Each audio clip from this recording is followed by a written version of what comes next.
Hey, what's going on, everybody? It's ETAPRIME back here again. It's been a little over 4 months since AYN released the Odin 2, and in this video, I wanted to take another look at it. We're going to see if it's still worth picking up. Is it still one of the most powerful Android handhelds on the market? And should you buy one today, 4 months later? Okay, so jumping right into it, if you're not familiar with the Odin 2, basically what we've got here is a really powerful Android handheld with a 6-inch 1080p display, 8,000 milliamp hour battery, and it also comes included with Wi-Fi 7. They do offer 3 different models over on their website, and when I say models, I mean RAM and storage variants. So they've got the base, the Pro, and the Max. The one we're taking a look at is the Max. So we've got 16 gigabytes of RAM and 512 gigabytes of storage. But keep in mind, across the board, you can add a micro SD card to any of the variants that they're offering. Another thing I'd like to mention here is all of the models also have the same CPU and GPU. We've got that Snapdragon 8 Gen 2, so across the board, you're going to see the same kind of performance. Even with the 8 gig model versus the 16, playing something like Gamecube, you're going to see the same kind of frame rate out of that emulator. And obviously, this is running Android, but they do have their own little launcher that actually works out really well. It'll auto-populate all of your games and media apps, or you can go with the stock Android experience. It's really up to you. Another thing you could do is just opt to use a third-party launcher if you wanted to, but overall, I think it works really well the way it is. They have sent out a few OTA updates to address a few issues here and there, but I did run into an issue trying to update. I just couldn't get my unit to update whatsoever. I waited a little while thinking maybe their update server was down. It still didn't work. A couple weeks later, I went ahead and reflashed the complete firmware on this unit. Then I could start updating. So that was definitely a bit of a downer. I wasn't getting the kind of performance and fixes that everybody else was getting at the same time, but now that I flashed that firmware, I should be good to go with future updates. And since then, I've actually run across a few people on Reddit that haven't been able to update, so that's really all I can suggest is go ahead and reflash the complete firmware. You're going to lose all of your data that you had, but you can definitely get those updates. It's going to fix a lot of the issues like the memory swap issue that wasn't holding after reboot. Couple other little things here and there, but overall, these new updates have really helped out. They did utilize Hall-based analog sticks. We've also got analog or linear triggers around back. D-pad uses dome switches underneath, and in my initial review, we did some testing with fighting games. It's actually a pretty good D-pad that they have here. A bit on the smaller side when you compare it to others, but it's got good roll to it, and I personally haven't had any kind of issues with the built-in controls. They offer several different color options, and on the bottom here we do have a 3.5mm audio jack, USB Type-C, up top, micro HDMI, SD card slot, volume rocker, and our power button. And of course, first and foremost, it's a handheld gaming console, but we do have HDMI and USB Type-C, which both deliver video out. I'm going with USB Type-C to this portable monitor here, and the reason being is HDMI up top, which is micro HDMI, can only do 1080p 60, but from the bottom here, we can do up to 4K 60, and there are a few other resolutions in between, 2.5K up to 144 hertz, and you can go on down from there if you want to, but having 4K 60 out on something like this is great for watching 4K videos on a bigger screen. You can connect this to your TV very easily. We've also got Bluetooth 5.3, so connecting Bluetooth controllers is really easy. Xbox, PlayStation controller. Personally, love seeing this with an Android handheld, the fact that we can actually turn this into kind of a couch console also. So like I mentioned, the Odin 2 is using the Snapdragon 8 Gen 2, and of course we've got the Snapdragon 8 Gen 3 on the market, but the 8 Gen 2 is still really holding its own, and given that this is in a handheld form factor, I think they chose one of the best chips you could at the time this was released. And one of the best things here is the sustained performance that the Odin 2 can put out, given that we've got an active cooler. It does have a built-in fan, we've got a couple power profiles that we can choose from. We've got a standard mode, performance mode, or high performance mode. And of course, high performance mode is really going to give you the most that this thing can. Basically, this is changing the governor to performance. And we've also got fan control, smart fan, sport, which does get a little louder, or we can go to customize and take it all the way up to max. And I'll tell you, at 100%, you can hear this fan. It's not horribly loud, but it's definitely there. If you've got the volume on your device up more than 40%, you're really not going to notice it. But I usually stay in smart mode, kind of keeps it nice and chilly, and the unit itself around back doesn't get hot at all, even when stressing this out for long periods of time. Just real quick, running for 13 minutes here, totally maxed out on that Snapdragon 8 Gen 2. Smart fan mode, we're also in high performance mode, and I've not been able to get this thing to thermal throttle. The only way I could really see this happening is if the fan failed, or if you've got the back of the fan blocked, or the ventilation up top blocked. But for long periods of gameplay, you can keep this thing in smart mode, high performance, and you don't have to worry about losing performance over time with a hotter CPU. Now, the reason I mentioned the Snapdragon 8 Gen 3 is because we're seeing a lot of devices on the market, and recently I picked up the Galaxy S24 Ultra. I wanted to compare the Snapdragon 8 Gen 2 and the Odin 2 against the Galaxy S24 Ultra. So the first benchmark we have here is Geekbench 6. On the Odin 2, single core is coming in at 2035, multi 5698. Taking a look at the S24 Ultra, 2277 on single, 6988 on multi. So yeah, I mean, we're definitely working with a little more performance coming out of that CPU, single and multi, with the 8 Gen 3. Next up, we've got a GPU benchmark here with 3D Mark Wildlife Extreme, and this is where that 8 Gen 3 is really going to outperform the 8 Gen 2. Total score on the Odin 2, 3739. On the Galaxy S24 Ultra, 5102.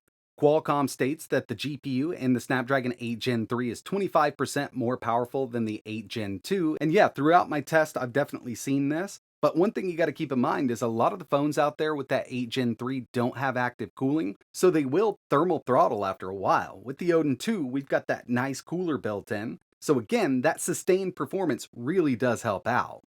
And finally, we've got the Antutu benchmark. On the Odin 2, 1,558,137. On the S24 Ultra, 1,971,317. And just taking a look down the list, you can see that, yeah, that 8 Gen 3 beats it out. But to tell you the truth, I figured there'd be a much bigger gap here, given that we've got the new 8 Gen 3. And next year, we'll see something even newer that beats out the Gen 3. That's how technology works. But since we've got the Odin 2 with the Gen 2 in it right now, it does perform absolutely amazingly.